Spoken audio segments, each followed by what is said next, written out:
જય ભોળેનાથ ભક્તજનો, આજે તમે જે કથા સાંભળવા જઈ રહ્યા છો તે માત્ર એક કથા નથી.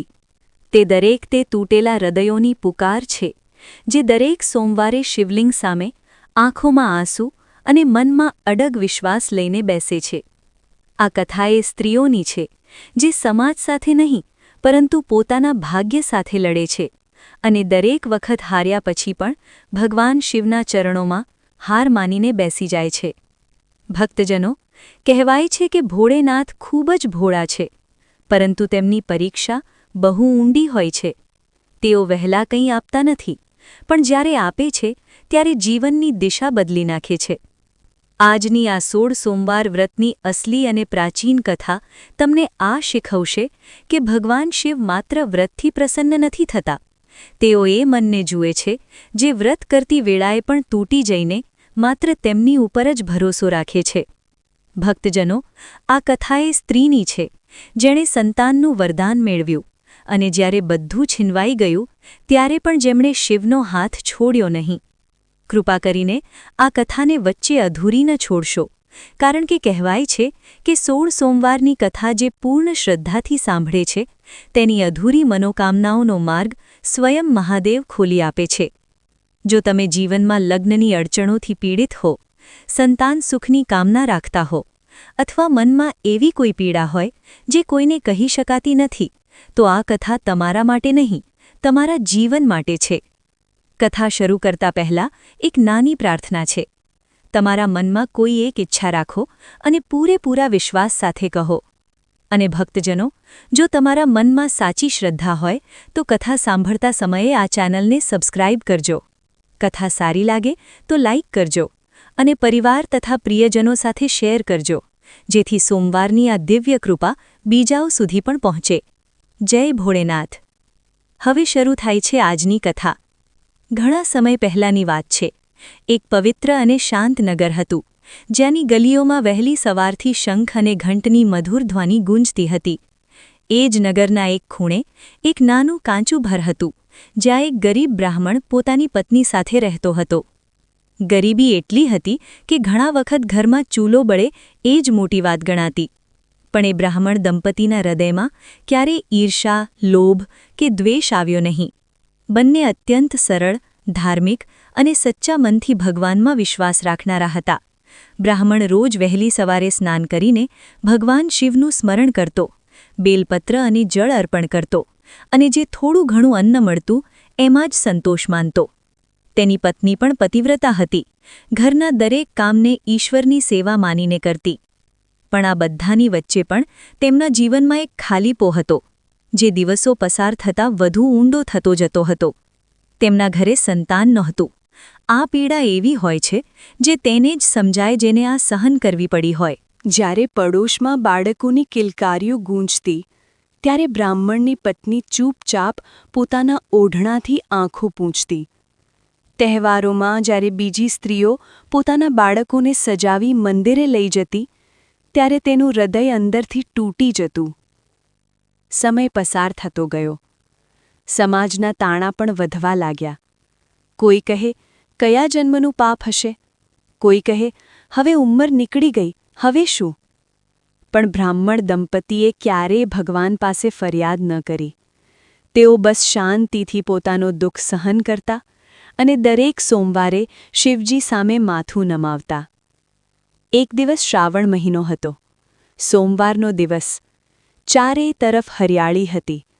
વાદળોની હળવી ગર્જના સંભળાતી હતી. બ્રાહ્મણની પત્ની શિવલિંગ સામે બેસી આંખોમાં આંસુ લઈને બોલી, હે મહાદેવ, જો આ જન્મમાં સંતાન સુખ મારા ભાગ્યમાં નથી તો મને એટલી શક્તિ આપો કે હું આ પીડા સહન કરી શકું. અને જો તમે મારા માટે કંઈ રાખ્યું હોય તો બસ તમારી ઈચ્છા પૂર્ણ થવા દો. એ દિવસે પહેલીવાર તેણે આંસુઓ સાથે પ્રાર્થના કરી.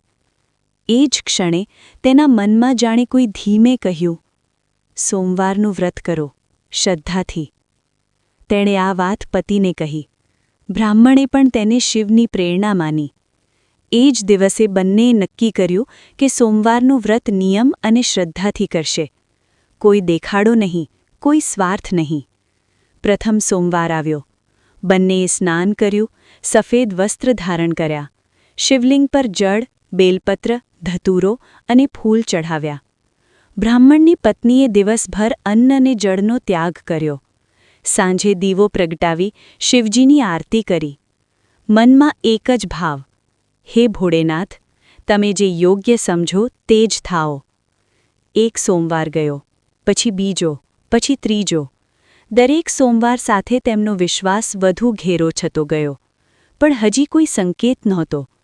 ક્યારેક મન ડગમગતું, પણ તરત જ તે પોતાને સમજાવતી, મહાદેવ મોડું કરે છે, અંધેર નહીં.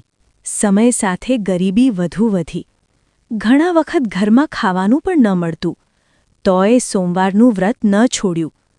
ભૂખથી શરીર કાંપતું, પણ શિવલિંગ સામે ઊભી રહી મનથી બોલતી, હે શિવ, આ ભૂખ પણ તમારી જ દયા છે.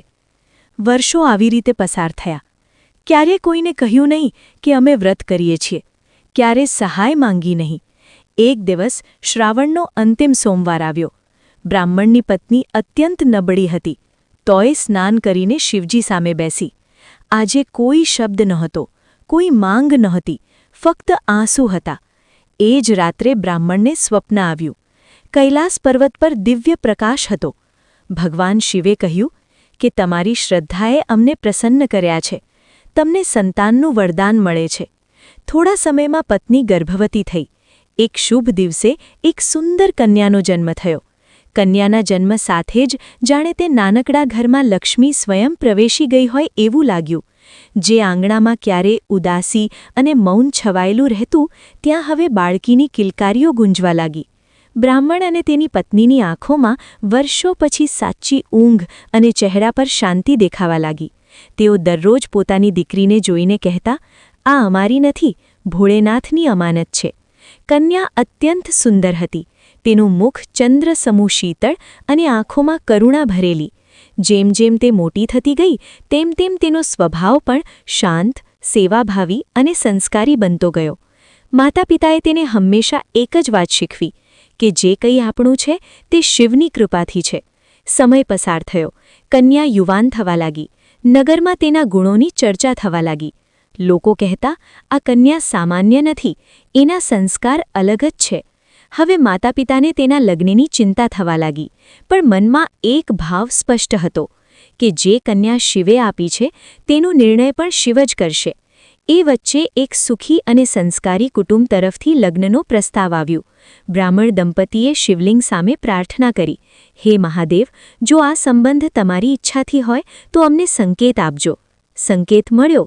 લગ્ન સાદગીથી થયા. કન્યા વિદાય થઈ. માતા પિતાની આંખોમાં આંસુ હતા, પણ મનમાં સંતોષ. શિવની અમાનત શિવના ભરોસે સોંપી. સસુરાળમાં કન્યાએ પોતાના સંસ્કારોથી સૌના હૃદય જીતી લીધા. સાસુ સસરાની સેવા, પતિનું સન્માન, ઘરના દરેક કામને પૂજા માનતી. એક વાત ક્યારેય ન છૂટી, સોમવારનું વ્રત અને શિવપૂજન. શરૂઆતમાં લોકો કહેતા, આટલી નાની ઉંમરે એટલો નિયમ? પણ પછી સૌએ તેની શ્રદ્ધા સમજી લીધી. થોડા સમયમાં કન્યા ગર્ભવતી થઈ. ઘરમાં આનંદ છવાયો. પણ ભાગ્યની પરીક્ષા હજી બાકી હતી. ગર્ભાવસ્થામાં તેની તબિયત નબળી રહેવા લાગી. શરીર થાકી જતું, પણ મન શિવમાં જ લાગેલું. એક સોમવારે સાસુએ કહ્યું, આજે વ્રત ન રાખ બહુ, શરીર સાથ ન આપે. કન્યા દબાવમાં આવી ગઈ. એણે મનમાં શિવને પૂછ્યું, હે મહાદેવ, રસ્તો બતાવો. એ દિવસે તેણે વ્રત રાખ્યું, પણ મન સંપૂર્ણ સ્થિર ન રહ્યું. એ જ ક્ષણ, એ જ નાનકડી અસ્થિરતા આગળ ભારે પડી. થોડા દિવસોમાં તેણે સુંદર પુત્રને જન્મ આપ્યો. ઘરમાં ખુશી છવાઈ ગઈ. પણ એ ખુશી લાંબી ન રહી. થોડા સમયમાં બાળક બીમાર પડ્યો. વૈદ્યો આવ્યા, દવાઓ અપાઈ, પણ સ્થિતિ બગડતી ગઈ. એક રાત્રે એ માસૂમ બાળક આ દુનિયા છોડીને ચાલ્યો ગયો. ઘરમાં કરુણ રોદન ફાટી નીકળ્યું. કન્યાનું હૃદય તૂટી ગયું. તે ચીસ પાડી ઉઠી, હે શિવ, મેં શું ગુનો કર્યો? એને એ સોમવાર યાદ આવ્યો. તે સમજી ગઈ, વ્રત માત્ર શરીરથી નહીં, મનથી પણ પૂર્ણ થવું જોઈએ. દુઃખથી તૂટી જઈ તે માયકે આવી ગઈ. માતાએ દીકરીને ગળે લગાવી કહ્યું, જે શિવ આપે છે તે શિવ લે પણ છે, પણ એની લીલા હંમેશા કલ્યાણ માટે હોય છે. એ રાત્રે કન્યાએ નક્કી કર્યું, હવે વ્રત માંગ માટે નહીં, સમર્પણ માટે. હવે તેનો વ્રત બદલાઈ ગયો. કોઈ માંગ નહીં, કોઈ ફરિયાદ નહીં. તે વહેલી સવારે ઉઠી શિવલિંગ સામે બેસી આંસુઓ સાથે કહેતી, હે મહાદેવ, હવે મને કશું નથી જોઈએ, ફક્ત તમારી ઈચ્છા સ્વીકારવાની શક્તિ આપો. ધીરે ધીરે તેની તપસ્યા મૌન બની ગઈ. એ મૌનમાં ઊંડાણ હતું. પતિને જ્યારે આ બધું ખબર પડ્યું, તે પણ શિવ તરફ વળ્યો. હવે બંને સાથે સોમવારનું વ્રત રાખવા લાગ્યા. હવે વ્રત બે આત્માઓનું બન્યું. સમય પસાર થયો. એક દિવસ શિવ મંદિર પાસે એક સાધુ આવ્યો. તે બોલ્યો, પરીક્ષા હવે અંતિમ છે, ધૈર્ય રાખજો. એક સોમવારે કન્યાની તબિયત ખૂબ બગડી, તાવ ચઢ્યો. રાત્રે પતિ મંદિર દોડી ગયો. હે મહાદેવ, દંડ મને આપો, પણ હવે પરીક્ષા બંધ કરો.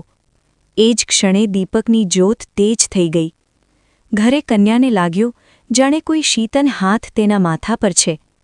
તેને એક પ્રકાશમય માર્ગ દેખાયો અને એમાં પોતાનો ગુમાવેલો બાળક. માં, હવે દુઃખ ન કર. એ જ સમયે તાવ ઉતરી ગયો. થોડા સમય બાદ સાધુ ફરી આવ્યો. બોલ્યો, જે ગુમાવ્યું હતું તે વધુ પવિત્ર રૂપે પાછું આવશે. થોડા સમયમાં કન્યા ફરી ગર્ભવતી થઈ. આ વખતે કોઈ ડર નહીં, ફક્ત શ્રદ્ધા. એક શુભ સોમવારે તેણે એક સ્વસ્થ પુત્રને જન્મ આપ્યો. ઘરમાં ફરી પ્રકાશ ફેલાયો.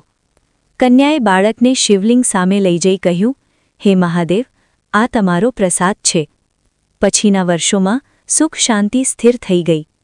પણ સૌથી મોટો બદલાવ કન્યાના મનમાં થયો હતો.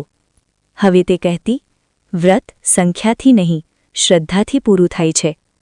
આ છે 16 સોમવાર વ્રતની અસલી કથા. ધીરજ, નિયમ અને સમર્પણની કથા.